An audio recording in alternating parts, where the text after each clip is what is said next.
Welcome back to the channel, where we explore timeless wisdom and its impact on modern life. Today's topic is one that touches the heart of anyone who has ever loved, lost, or longed for a deeper connection. Have you ever wondered whether the person you married or want to marry is part of something bigger than this lifetime? Could your marriage be more than a contract, more than companionship? Could it actually be a doorway to transforming your karma? Buddhism says yes.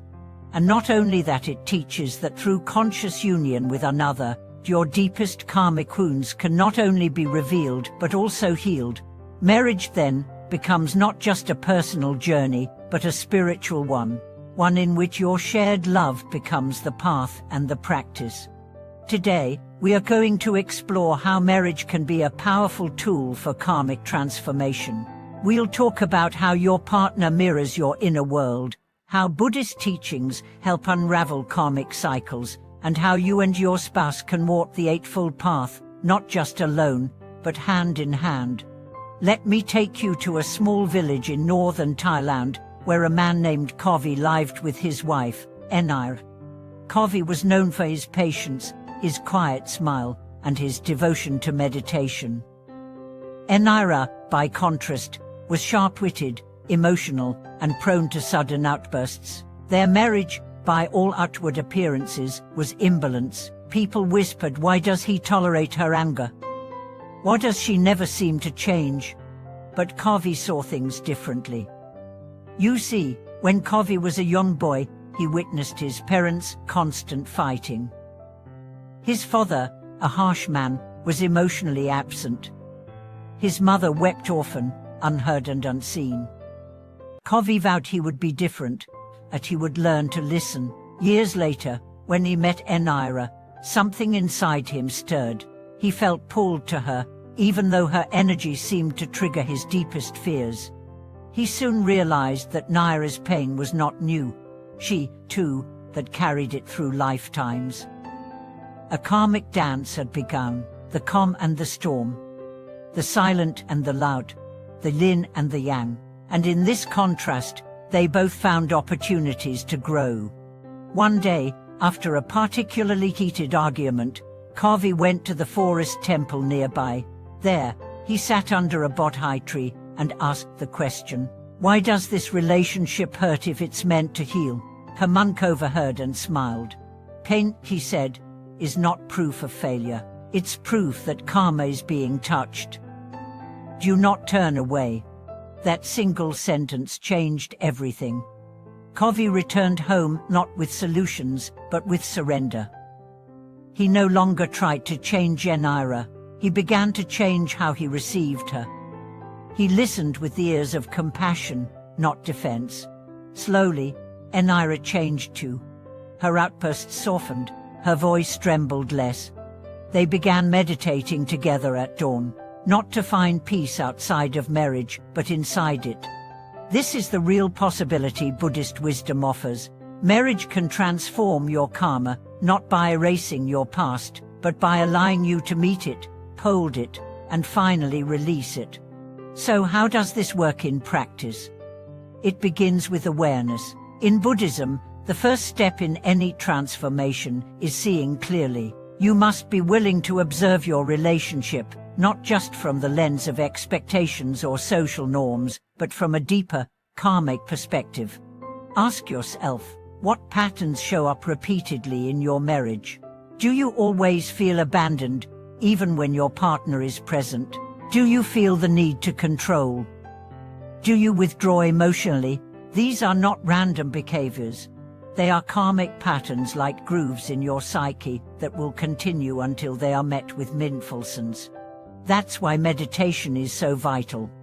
Couples who meditate together begin to slow down enough to see the origin of their reactions. They begin to realize that the fight was never about the dishes or the schedule.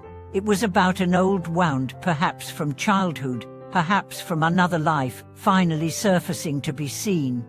The Buddhist path offers tools to work with this. The Eightfold Path becomes not just a personal map, but a shared compass.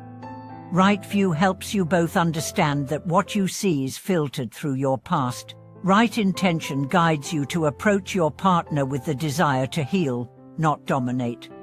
Right speech invites you to speak truthfully and kindly, even when triggered. Right action means you show up for each other, not just when it's easy.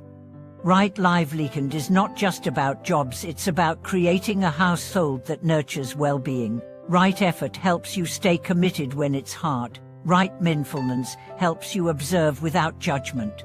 Right concentration brings you back to the center again and again. Let's explore a few real-life practices couples can do. One powerful one is shared silence. Set aside 10 minutes a day to sit facing each other, eyes closed, breathing together. No words, no solving, just presence. It's astonishing how much can shift when the mind quiets and the heart opens. Another is conscious dialogue. This is not a debate, it's a practice where one person speaks and the other listens without interruption, only reflecting back what they heard. So what I'm hearing is that when I come home late and don't check in, it makes you feel invisible. Is that right? That small act of mirroring can dissolve years of misunderstanding. Forgiveness rituals are also essential.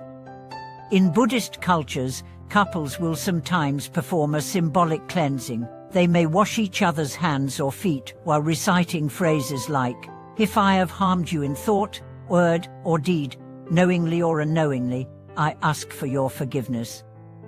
This is not about admitting fault. It's about acknowledging that we all carry pain, and we all cause pain. There's also the concept of kalhanamitta, spiritual friendship. Your partner is not your enemy, your project, or your savior. They are your companion on the path.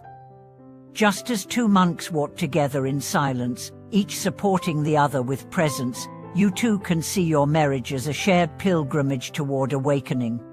Of course, there are times when staying is not the highest path. Sometimes karma has completed its cycle. The lotus has bloomed, and it's time to let go. Even then, Buddhism offers grace. A conscious uncoupling, done with intention and love, can be a final act of karmic release. You do not need to cling to continue healing. Sometimes letting go is the most sacred act of love. Let's come back to the question we started with. Can marrying transform your karma?